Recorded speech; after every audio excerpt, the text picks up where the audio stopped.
I stopped the camera again. Sorry. Just 1 second. I'm just gonna put this up high because I keep touching it.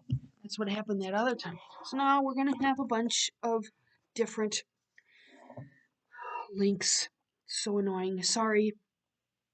Instead of inventing a lot of business and expedients to suggest character, she knows the thing at the root and lets the musical pattern take care of her. Again, this is something that Ottenberg had recognized in her early on.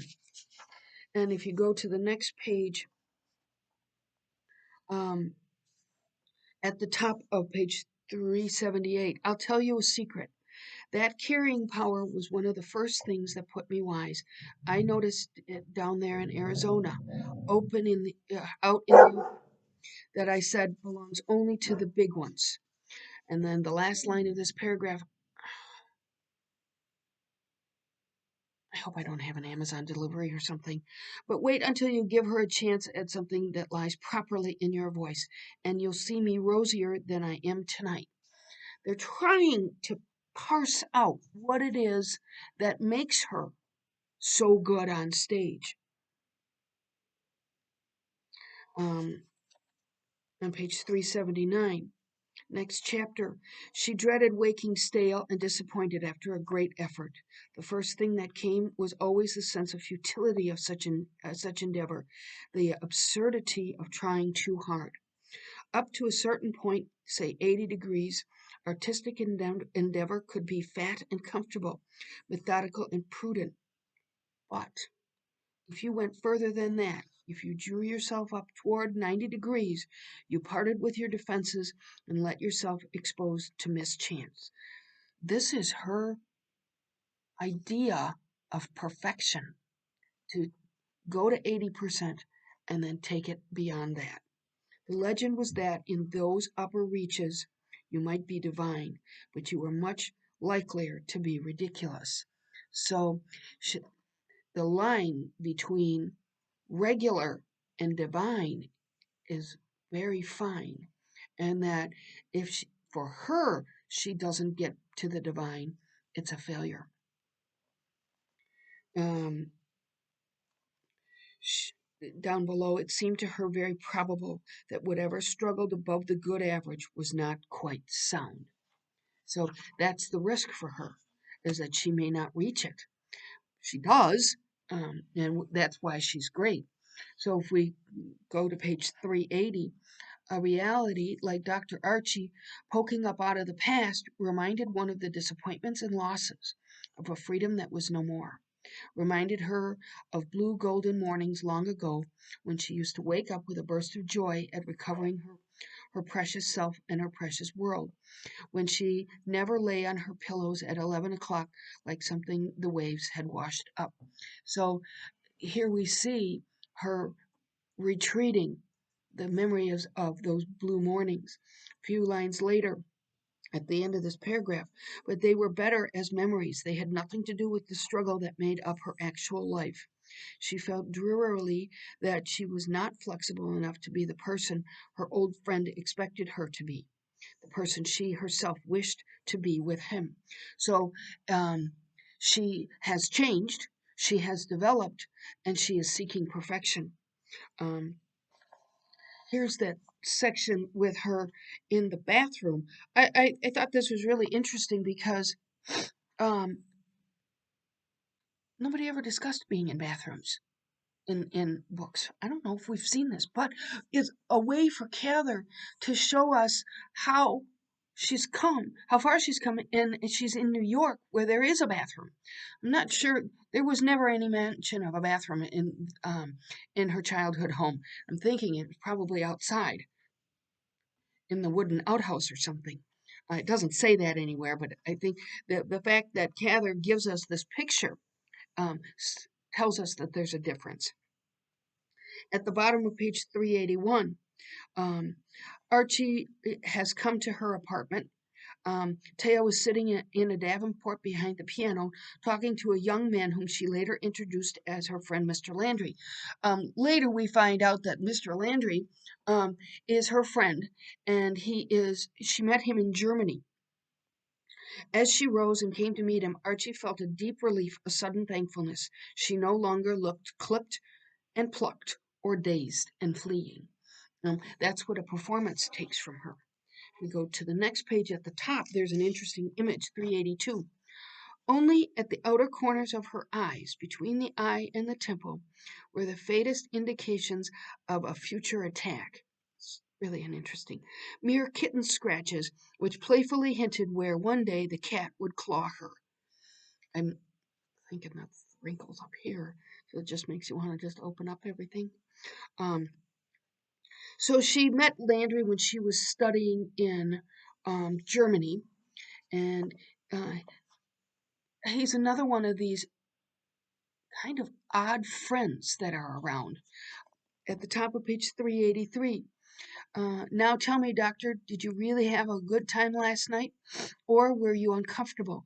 Did you feel as if I were trying to hold my hat on by my eyebrows? Isn't that an interesting image? I tried to recreate that with a hat, and you kind of can feel that. Just plop a hat on your head and then try to hold it on with your eyebrows. But she's saying that that she's asking, was it a good performance, or was I holding on by the skin, by the hair of my chinny chin chin, or something like that? Um, in the middle of the next paragraph, Landry was singing at Weber and Fields last night. He didn't get in until the performance was half over, but I see the Tribune man felt that I was working pretty hard. Did you see that, Oliver? Oliver Landry. So the reviewer is, um, yeah, he's was an actual person. The Tribune man was Henry Edward Creeville, Dean of the New York Music Critics in this period, was a reviewer for the New York Tribune from 1880 to 1923, and author of many books on opera. He was also one of the era's most discerning critics of Wagner and a deep admirer of Olive Fremsted. Remember, that's the Wagnerian opera singer on whom Thea is based. In his glowing review of Fremsted's first portrayal of Elsa, he described her voice as thrice admirable in its beauty, suavity, and continence of tone, and its tender expressiveness. So that reviewer who reviewed Fremsted is hinted at here, and that Thea is getting well received. If we go to the next page,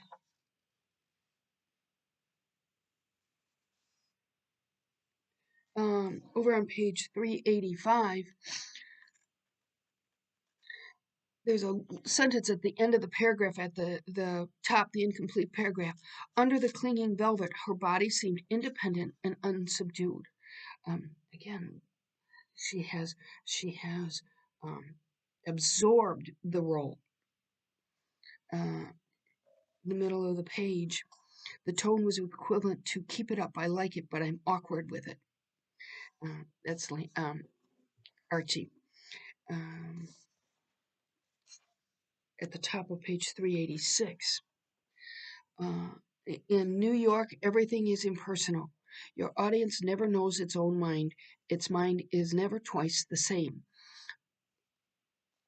Fickle audiences. You never know what will an audience's response be.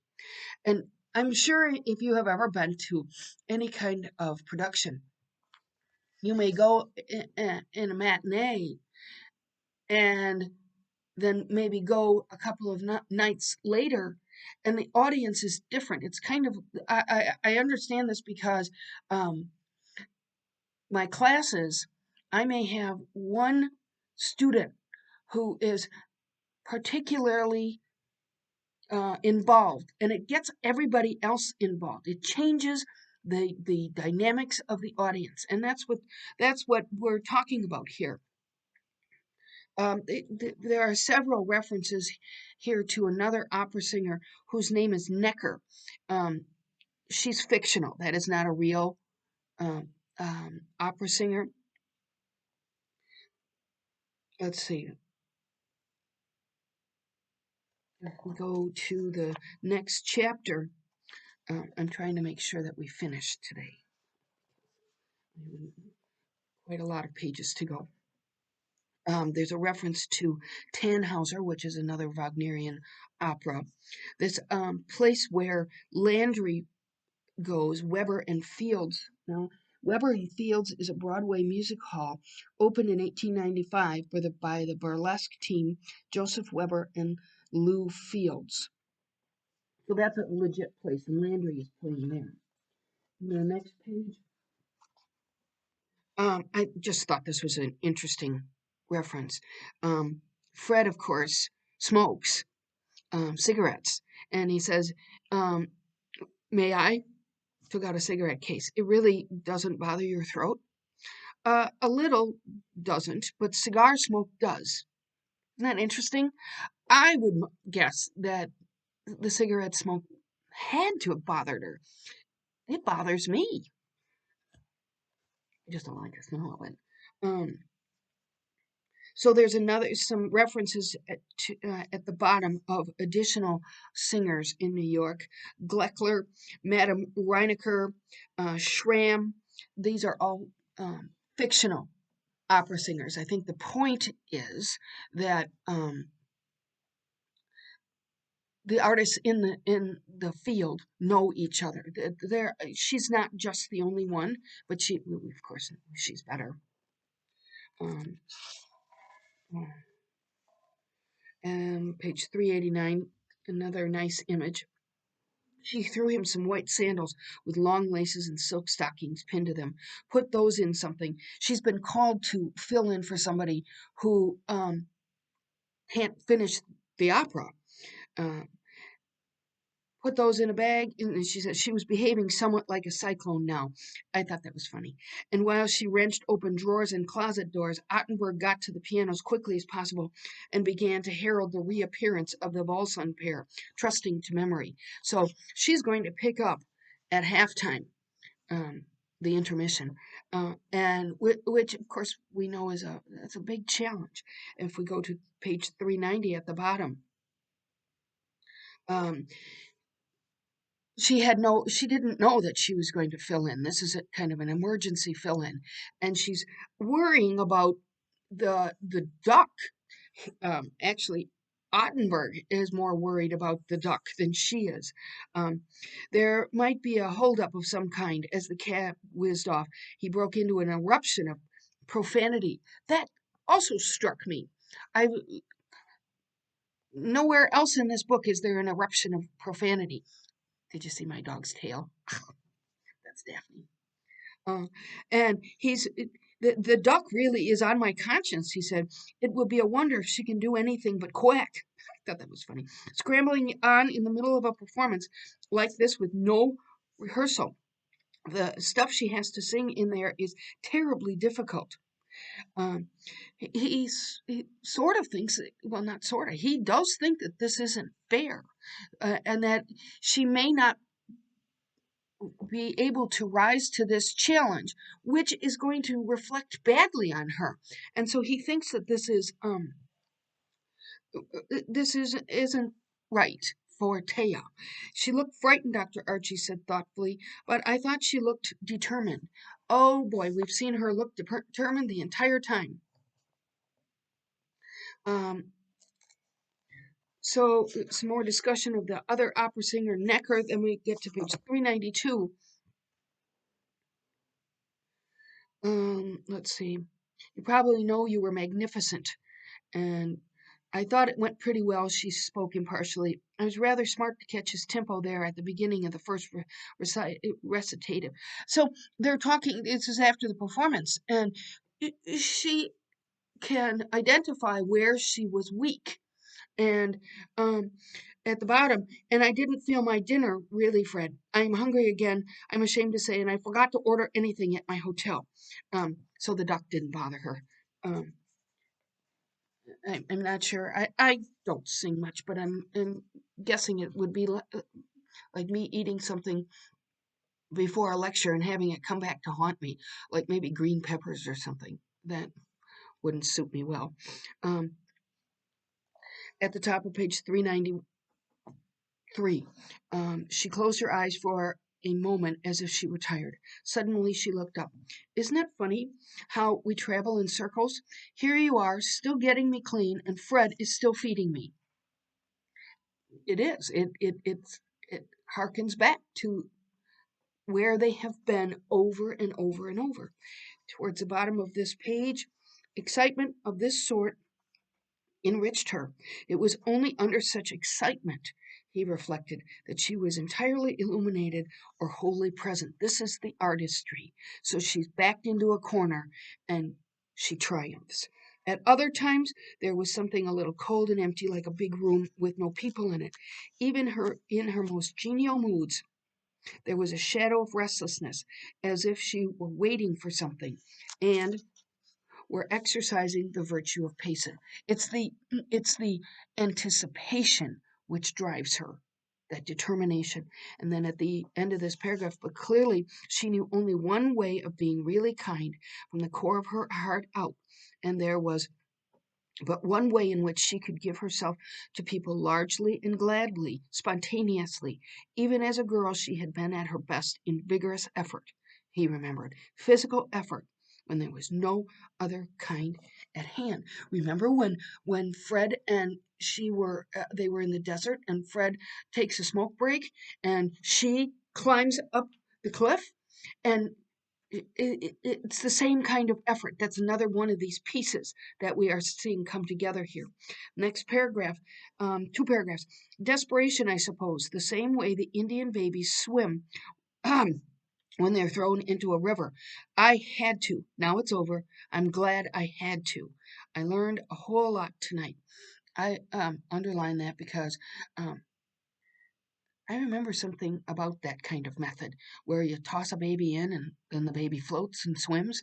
Um, it's kind of horrifying. Down at the bottom, I just marked it because I'm not sure that system really works. Uh, I didn't use it for my kids. I don't know. But anyway, I just thought it was interesting. At the bottom of this page, to get back to your question, Dr. Archie, you can believe I keep my mind on it. That's the whole trick, insofar as stage experience goes, keeping right there every second. If I think of anything else for a flash, I'm done for. But at that same time, you can take things in with another part of your brain. Isn't that an interesting concept? As if she has to be wholly present in the in the portrait that she's creating, and yet another part of her brain is aware of the audience and is like I'm aware of my dog, and things like that. I can see the reflection in my screen, but I'm wholly in my book. Maybe not so much as Taya was, but um, it's different from what you get in study, more practical and conclusive. There are some things you learn best in calm and some in storm. You learn the delivery of a part only before an audience. That is the discovery she made because she was pulled in at the unexpectedly. Um, if we go to the next page, we switch a little bit to Landry and his past. Um, he's a spare, uh, dry figure. His prominent larynx and peculiar red of his face and hands belonged to the chore boy he had never outgrown. So, in some ways, like he's like Taya because he has grown up in the country, poor, doing chores. And at the top of page 397, oh, wait, and I have this too. Let me just read this to you.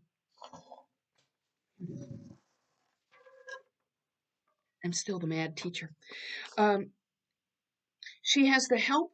This is about Tay, of course. These are the obstacles that she overcomes. She has the help of a few sympathetic friends, but she also has oppressive discouragements, her own crudeness and ignorance, criticism and lack of understanding on the part of her family, poverty, and perhaps worst of all, the cheap success around her, the eclat of superficial art. Voices without brains or artistic feeling behind them. That's that little girl that she competed against, and it also uh, her place in New York is peopled by um, singers who aren't the artist. Um, He is, all right, so we're back to Landry, and he, at the top of page 397, he could not restrain himself from buying graceful and useless objects. It kind of reflects the barrenness of the way he was brought up. He was a collector for much the same reason that he was a Catholic, and he was a Catholic chiefly because his father used to sit in the kitchen and read aloud to his hired man disgusting exposures of the Roman Church, enjoying equally the hideous stories and the outrage of his wife's feelings. This is his backdrop, and like Taya in some ways, he is pieced together, and we're getting a picture of him. He's got a writing desk, an escritoire, in which he keeps these decorative fans. Um, he seems a little eccentric, don't you think? At the bottom of this page, she had wished him to see her because she had a distinct kind of loveliness for this part, a shining beauty like the light of a sunset on distant sails. Fricka had been sung as a jealous spouse for so long, and this is the part that she just sang. Um, so long that she had forgot she meant wisdom before she meant domestic order, and that in any event she was always a goddess. The Fricka of that afternoon was so clear and sunny, so nobly conceived, that she quite redeemed from shabbiness the helplessness and unscrupulousness of the gods. Her reproaches to Wotan are the pleadings of a tempered mind, a consistent sense of beauty. So she has reimagined this role. Um, and apparently it's been sung a certain way for so long, kind of like that Elsa character who dies at the end of the opera, but Taya has left it ambiguous. Is she dead or not? And it's this interpretation that she brings, this ability to interpret that she brings to these roles. Next paragraph. Um, let's see. When she begins to study a part, she's hard at work with. So slow you think she's stupid if you didn't know her. He's referring to Taya and how she methodically studies. That's kind of a, um, um, it echoes her past with Wunsch. Remember, Wunsch said that she plods along, and it isn't until it lights it up that she understands the part. Down at the bottom of this page, 398, the last act is heartbreaking. It's as homely as a country prayer meeting. Might be any lonely woman getting ready to die. It's full of the thing every plain creature finds out for himself, but never gets written down. That's artistry. It only comes from her heart, from her physical presence. Um, let's see. Oh, there's a what is this? Oh, Landry, this is Landry turned back. Yes, she came several times when I had erysipelas. Um, that is a bacterial infection. I had to look it up. It's an bacterial infection that causes large red patches and fever. So she tended him when he had that. I think it's kind of nasty looking. And then we get another little picture into Landry. We think maybe he is a little eccentric. He's got these fans, and um, he's Catholic for only in rebellion to his father. And he also uses at the bottom, Landry disappeared behind the curtains, and in a moment, Fred heard the wheeze of an atomizer. I think that it's a sprayer. And I'm wondering if he uses that to help him breathe. It sometimes has a light perfume in it, which wouldn't help you breathe, but maybe it's something like um, what are those things called when people have asthma? Um, Inhaler. You'd think I know one of my kids has asthma. So now we go into the next chapter, and Archie and Ottenberg are dining with Taya. If we look down in the bottom of page 400, um, Fred approached her. What's the matter with you tonight? You have something on your mind. She says, I have a good deal, too much to be an agreeable hostess. She turned quickly away from the coffee table and sat down on the piano bench facing the two men. For one thing, there's a change in the cast for Friday afternoon. They're going to let me sing Sieglinde. Her frown did not conceal the pleasure with which she made this announcement, and it's a big part in a Wagnerian opera. Um, so she's getting some recognition, probably because for one thing, she was able to step into that part. Next, page 401. Everything hangs on that first performance, and that's bound to be bad. So they're fretting about her having to take on this new role. It could be bad. There you are, she shrugged disdainfully. For one thing, they changed the cast at the 11th hour and then rehearsed the life out of me. But we already know, we've seen the precedent, that she rises when she's under duress. Um, Between now and Friday, I'll do nothing but fret away my strength. And then a few lines later, every single feature of operatic routine is detrimental to me. I usually go on like a horse that's been fixed to lose a race. I have to work hard to do my worst, let alone my best. Remember that analogy of 80%. 80%, she, she wants to be over the 80. She wants to be divine. Frets that this last minute change is going to it's going to create harm for her. Um, Down at the bottom of this page, um, there's here comes Mrs. Ottenberg, that strange one that Fred married some number of years ago. No, I suppose not. It's a damn shame that a man should be tied up as he is, wasting all the best years of his life. A woman with general paresis ought to be legally dead. Um, I don't know what Mrs. Ottenberg's illness is, but general paresis is paralysis. So I'm not sure if she is paralyzed or if she's mad. I think it's probably a combination of the two. Then there's an interesting note just for us to pick up. She says, too much light in here, isn't there? Tires one's eyes. And then those are the electric lights, of course. Then over on page 403, sometimes I can't read these numbers.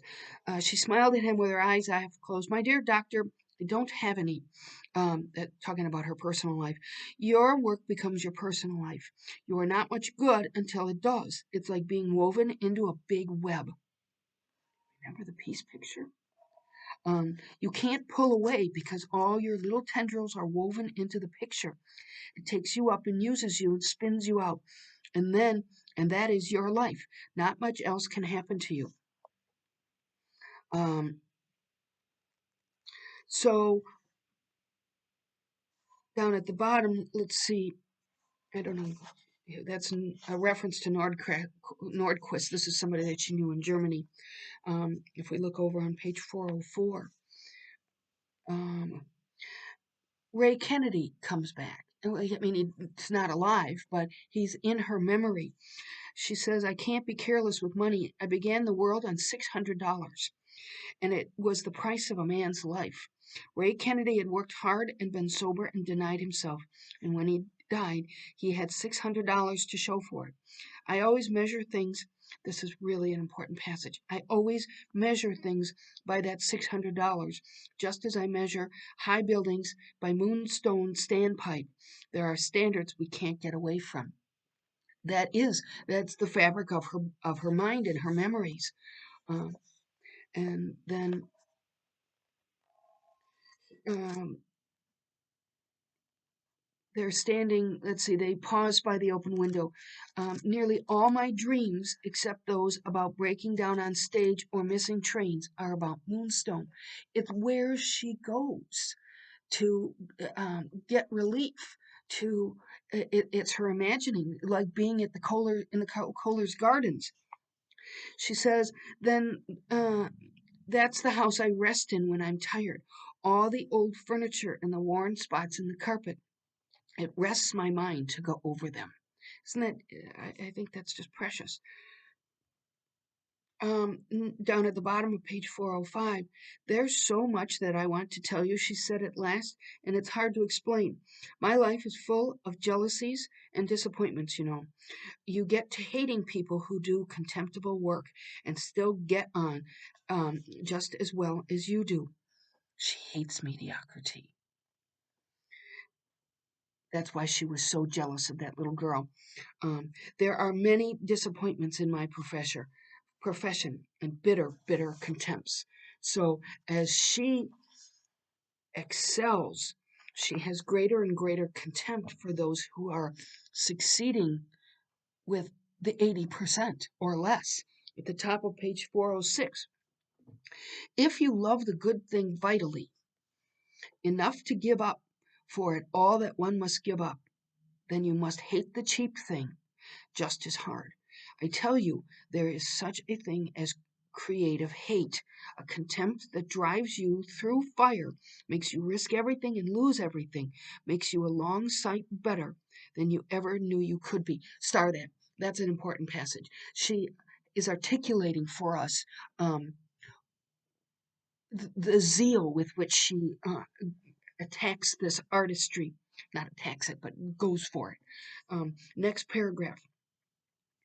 Yes, she's quite as popular as Necker. She's talking about these other singers, who's a great artist. How can I get much satisfaction out of the enthusiasm of a house that likes her atrociously bad performance at the same time it pretends to like mine? See how angry she is? If they like her, then they ought to hiss me off the stage. We stand for things that are irreconcilable. Absolutely. You can't try to do things right and not despise the people who do them wrong. How can I be indifferent? If that doesn't matter, then nothing matters. And then she says, and I've gone off to sleep and wakened up in the Kohler's garden. And that saves me. Down at the bottom of 406. You see, Dr. Archie, what one really strives for in art is not the sort of thing you are likely to find when you drop in for a performance at the opera. What one strives for is so far away, so beautiful. And then she ends that thought at the top of page 407. That there's nothing one can say about it. You have to experience it. Next paragraph. She smiled and closed her eyes. They save me. The old things. Things like the Kohler's garden. I try all the new things and then go back to the old. Perhaps my feelings were stronger then. A child's attitude toward everything is an artist's attitude. I am more or less of an artist now, but then I was nothing else. When I went with you to Chicago that first time, I carried with me the essentials of all I ever shall do. She had everything with her. That's the whole point of the entire novel. That she had all the pieces and she had collected them like that piece picture. Um, the point to which I could go was scratched in me then. I haven't reached it yet by a long way. And in the middle of the page, oh, I didn't know anything, not enough to ask you for my trunk when I needed it. But you see, when I set out from Moonstone with you, I had had a rich, romantic past. I had lived a long, eventful life and an artist's life, every hour of it.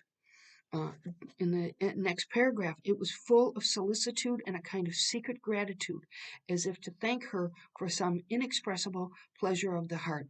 Thea turned presently toward the piano and began softly to waken an old air he loved. This is a traditional ballad, Scottish ballad by Robert Burns, and this is something they must have they've sung before, and if you look at the language of it, it is like a song. Uh, Um, Drive, CA means drive, the ewes, like the lambs, to the Noahs, the hills. Drive them where the heather grows. Drive them where the Burnie rose. That's a Burnie is a stream. This is um, in the Scottish dialect. My bonny dear dearie. Um, this is just something that they like to sing together. So in the next chapter, we see that there's a snowstorm, and it is the backup. Mid-page. She moved close to the iron fence to make room for him beside her and face the wind again. Oh, I'm well enough in so far as that goes, but I'm not lucky about stage appearances. I'm easily upset, and the most perverse things happen. Um, so, tumult. There's a storm, and the tumult of her brain. That that's a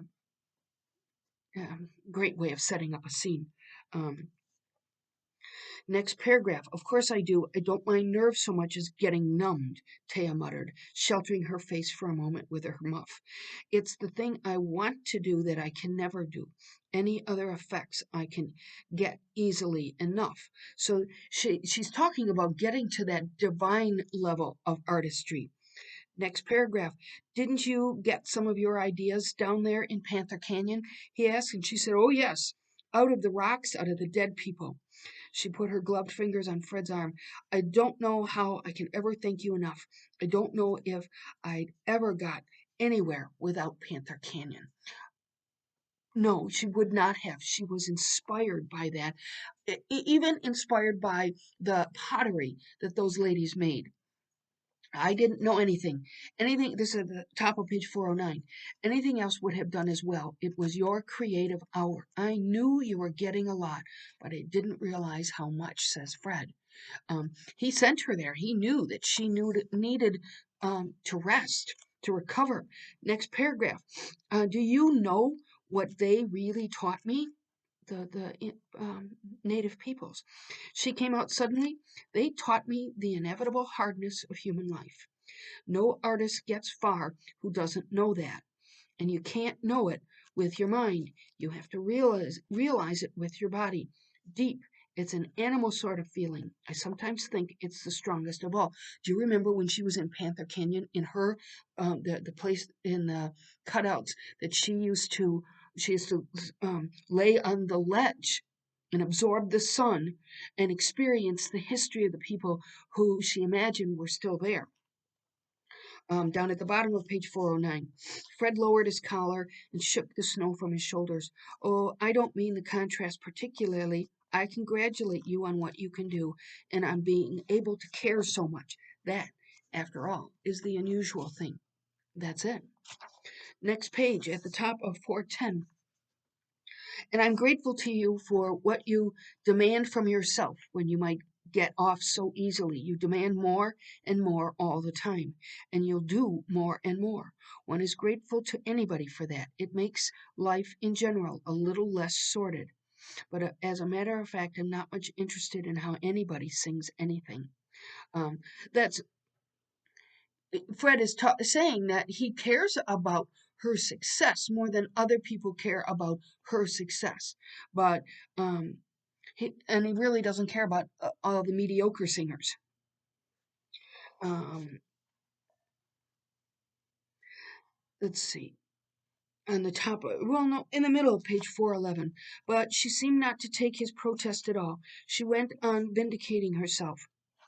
Um, It's taken me a long while to do anything, of course, and I've only begun to see daylight. But anything good is expensive. That is put there so that we could see the cost to her.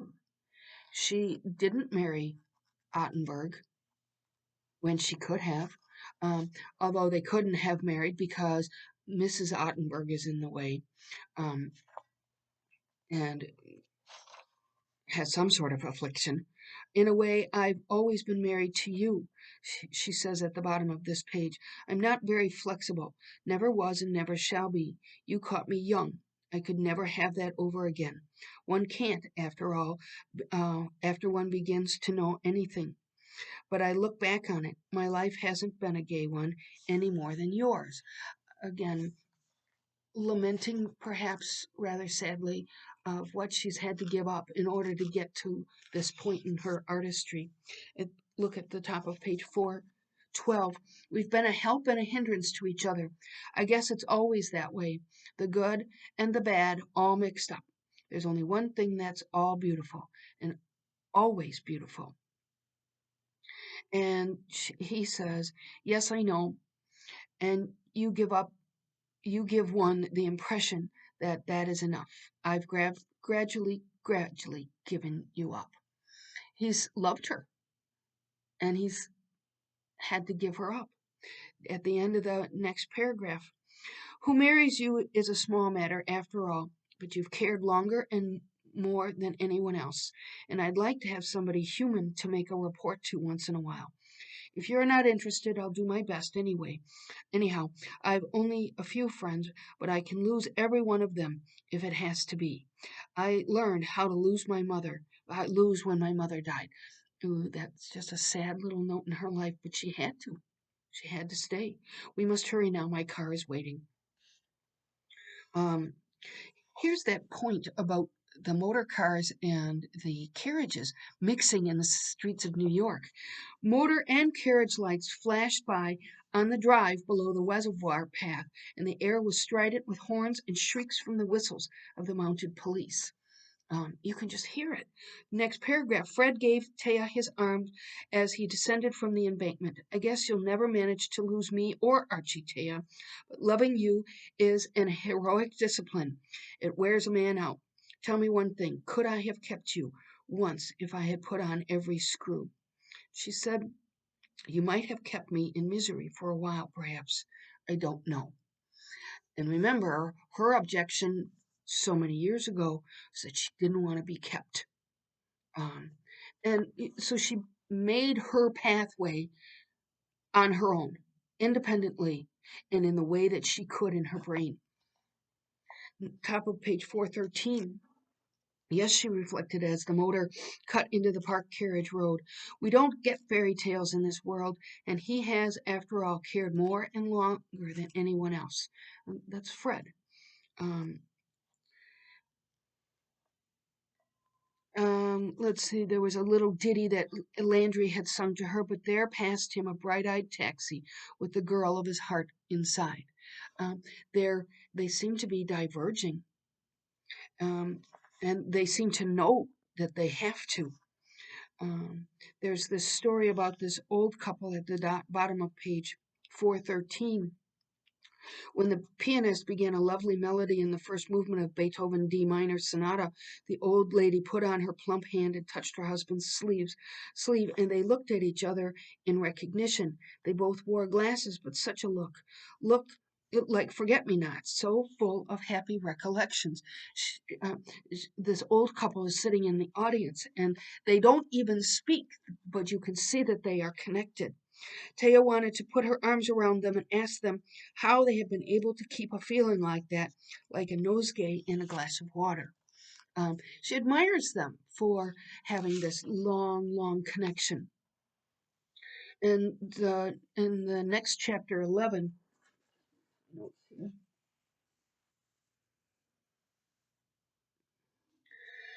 um, they were, she told him, rehearsals not only for Walküre, but also for Gotterdammerung, in which she was to sing Waltraud 2 weeks later. These are all characters, and they're characters of Wagnerian opera. Um, I'm sure someone out there knows more about opera than I do. Um, this book is dense with references of Wagner. Uh, and look at the last sentence of the second paragraph. It was a bitter disappointment to find the approval of so honest an artist as Necker could not stand the test of any significant recognition by the management. So we know that she's been battling the management, and they're not picking her for parts. Um, so she goes into something of a tantrum. Um, She tasted the soup and then indignantly put on her wraps to go out and hunt a dinner because she got back to her hotel and her food was terrible.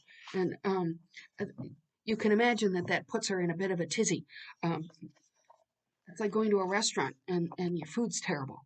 Uh, she knew it was very bad for her to get into a rage just before bedtime, and after the housekeeper left, she realized that for $10 worth of underclothing, she had been unfitting herself for a performance, which might eventually mean thousands. So she's mad because she can't find a piece of her outfit. The dinner's bad. She's in a bit of a funk. Um, and she, in the next paragraph on 415, she, I could totally relate to this. And how am I ever going to get to sleep in this state?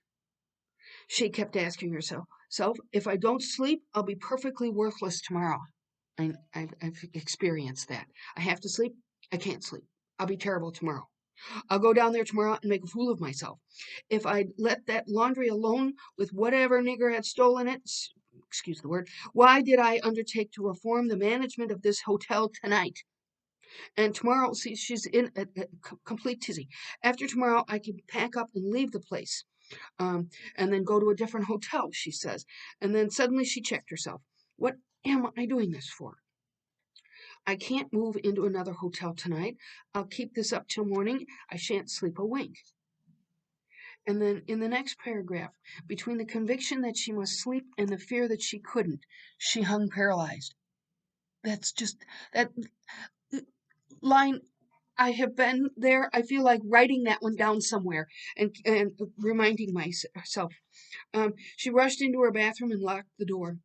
So she's going to take a bath. She risks it because even that was take a bath, wake up, or take a bath and maybe be pacified. Then we go to the next page. Um, at the top of page 416, she herself had made a good start at any rate, and now if she could get to sleep.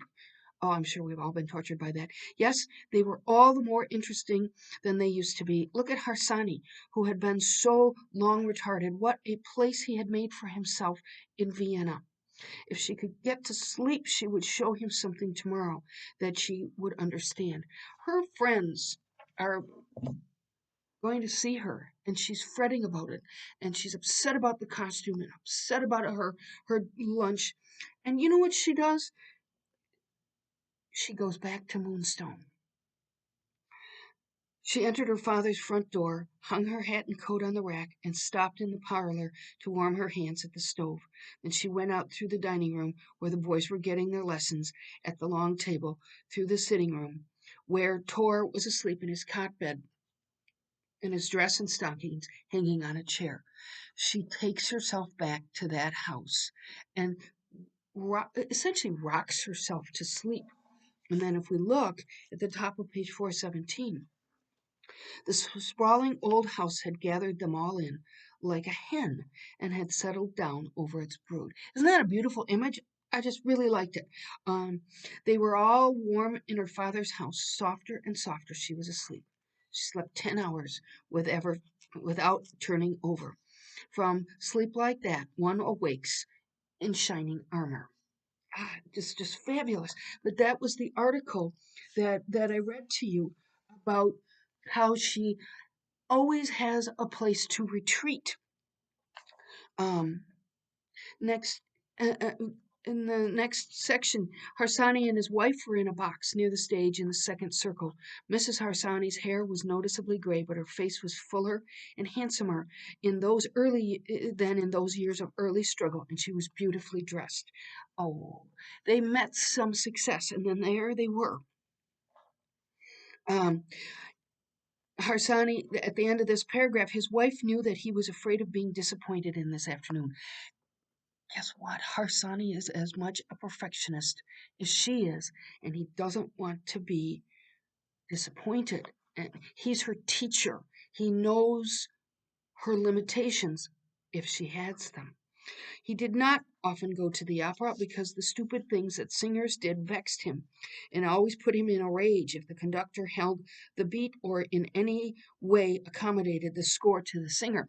We have seen Taya talking about, like when she rallied and went into that second act because the original singer collapsed.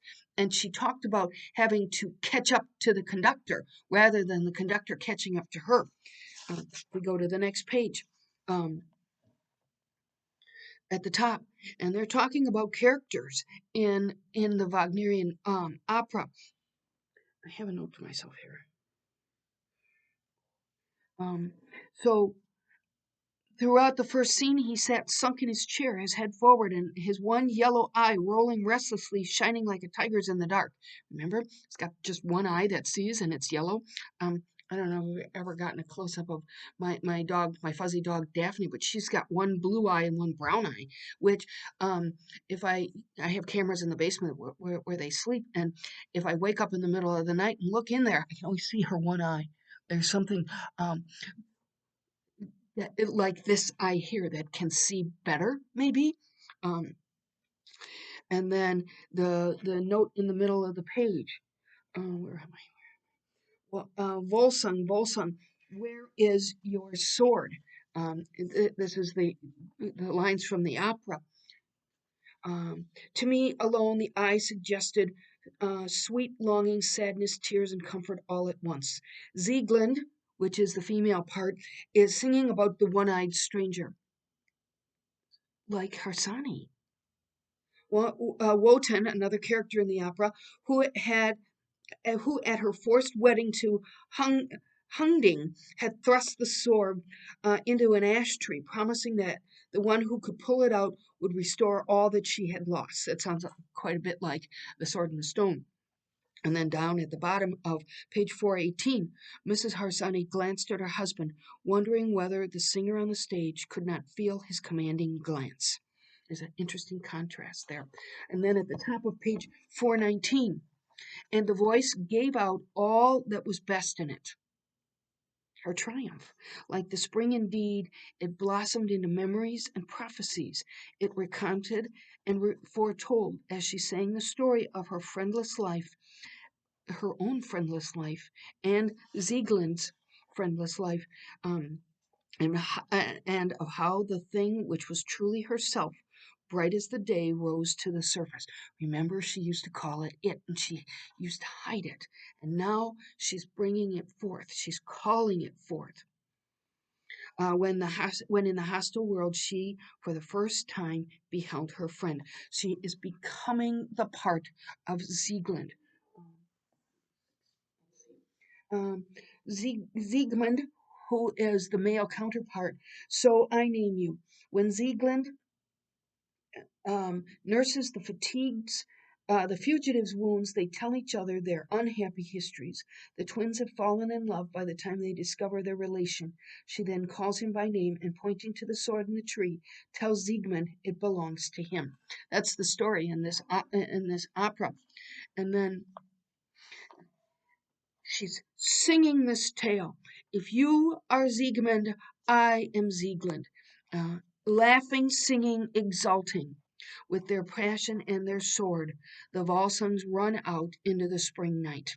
They're twins, and they discover, they fell in love, and then they discover they're twins, which may be why they fell in love. Who knows? As the curtain fell, Harsanyi turned to his wife. At last, he sighed, somebody with enough voice and talent and beauty, enough physical power, and such a noble, noble style. She has all the necessary pieces, and she has the beautiful history that she brings forth into this tale. At the next paragraph, she always seemed to labor so with her back. That's what Ottenberg noticed. Next page. Um, she owes me nothing, Mr. Wait, at the top. She ought to be pleased that you are here, Mrs. Harsanyi said. I wonder if she knows how much she owes you. And he says, she owes me nothing. She paid her way. She always gave back, even then. I remember you said once that she would do nothing common. And he says, just so she might fail, die, get lost in the pack. But if she achieved, it would be nothing common. He knew. He knew, but he was afraid she wasn't going to be able to pull it off. Um, so the chorus director said something about dramatic temperament. The journalist insisted that there was explosive force, projecting power. So it isn't just the beauty of her voice, it's the power of her character. At the top of page 421, Harsani rumpled his hair irritably and shrugged his shoulders. Her secret? It's every artist's secret. He waved his hand. Passion. That is all. It is an open secret and perfectly safe. Like heroism, it is inimitable in cheap materials. And then next paragraph. This is a star paragraph. Artistic growth is, more than anything else, a refining of the sense of truthfulness. The stupid believe that to be truthful is easy. Only the artist, the great artist, knows how difficult it is. That afternoon, nothing new came to Thea Kronberg.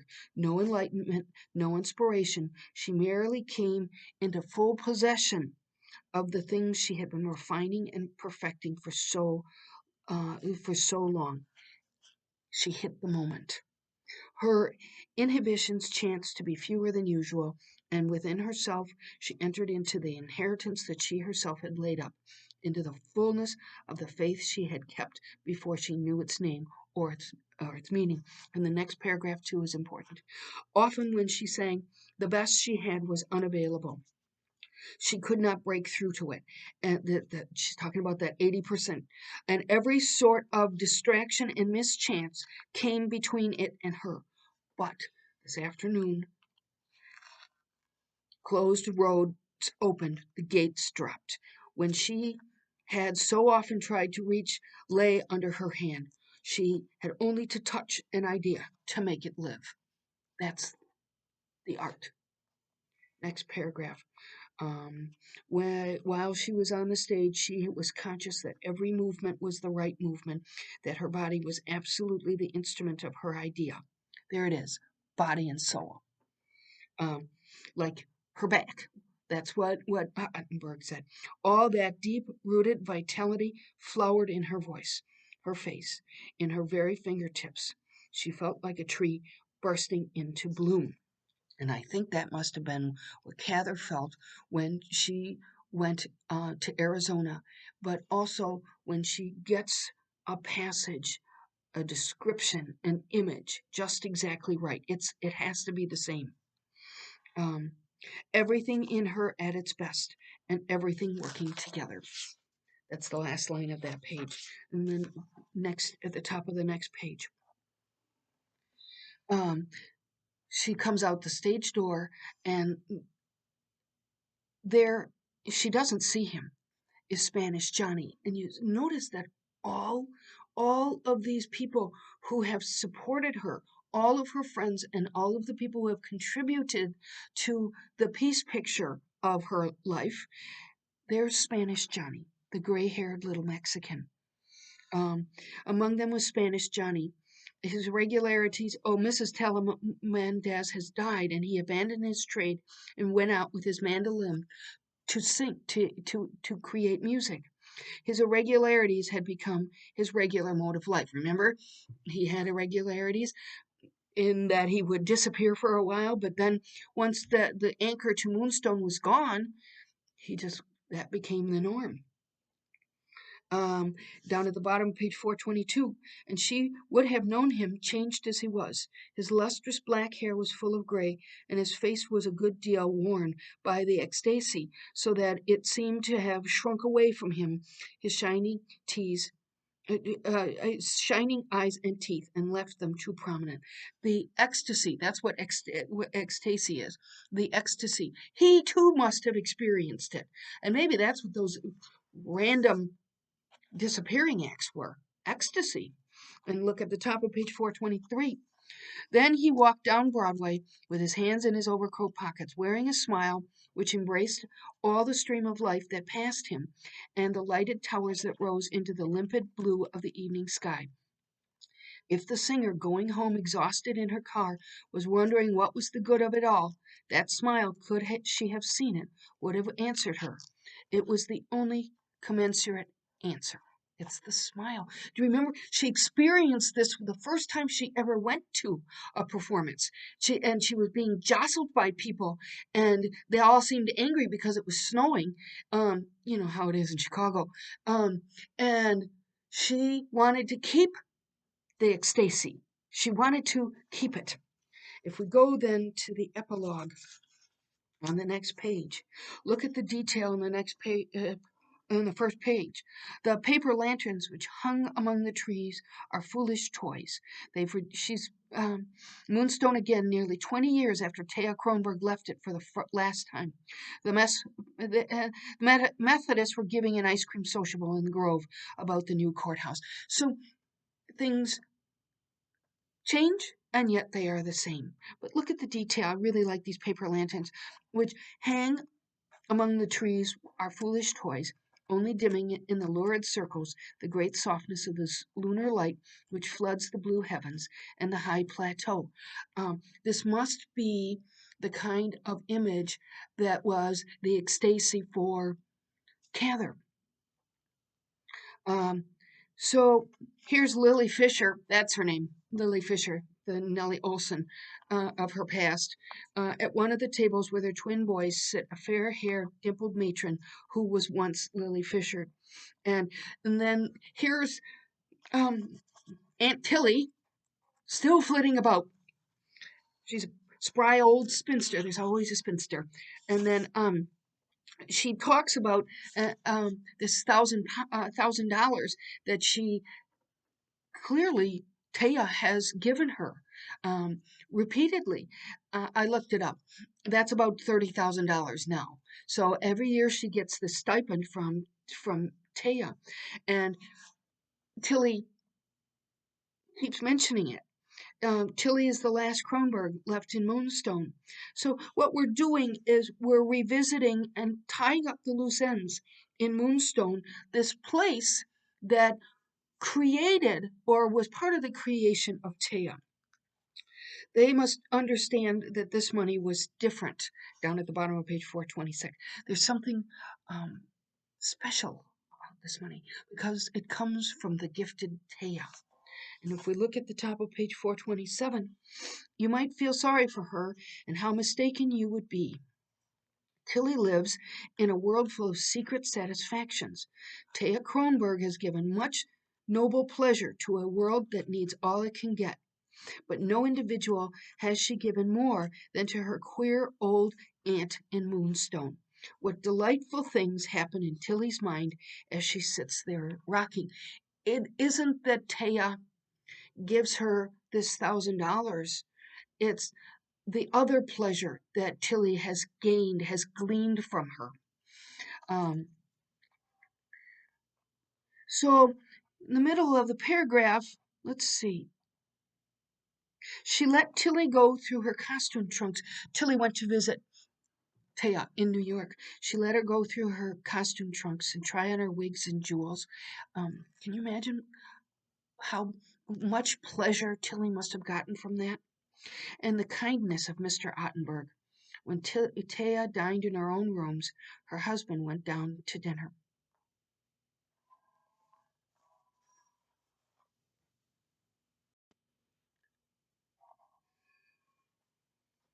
So, Tilly had lived.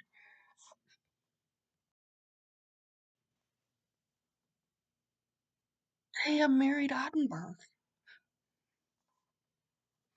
It makes me cry.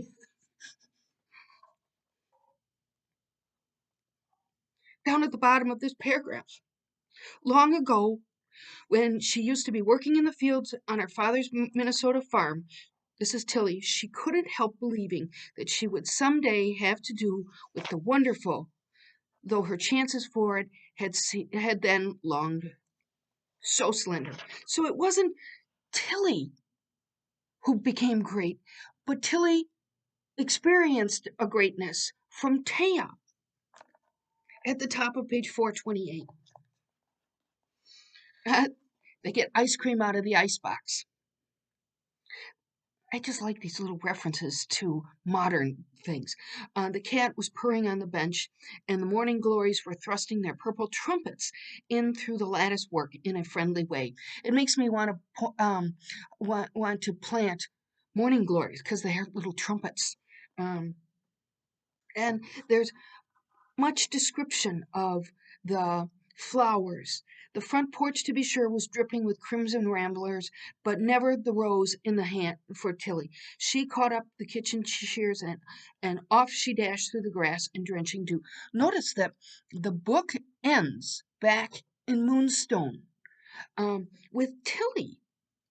And the end of this paragraph seems to me, I don't know if you know the poem um, but Innisfree by Yeats, but it's the same kind of thing.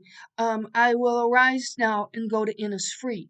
In some way, that's like this nature scene here.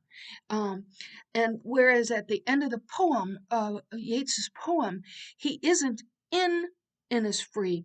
It's the memory of Innisfree that he keeps with him even when he's in Dublin. And this is what Cather is recreating for us, this kind of beauty from which Taya grew. It's in Moonstone. Um, snip, snip, the short stemmed sweetbriars, salmon pink and golden hearted, with their inimitable woody perfume, fell into her apron. Um, So she gets the newspaper, the New York Times, in, I think this is kind of cute, and she takes pleasure in bragging about being the only one in Moonstone who gets the New York paper. And of course, it's because she can read about Taya. And she even has been in Covent Garden, which is, of course, in London. So she's now traveled abroad on her success. But we're getting this from Tilly's point of view. We haven't really seen firsthand many of her triumphs, except for the one we just saw. Um, like other romancers, she is a little terrified at seeing one of her wildest conceits admitted by the hard-headed world. Um, and the top of the next page, 429. Not much happens in that part of town, and the people have long memories. Moonstone people always speak of him and Taya together, and examples of Moonstone enterprise. They do, however, talk oftener of Taya. A voice has even a wider appeal than a fortune. That's Dr. Archie, who's also he's made a fortune in the silver mines. The last lines of the book sow into all the little settlements of quiet people tidings of what their boys and girls are doing in the world. Bring refreshment, bring to the old memories, and to the young dreams. And that is what Moonstone was for her.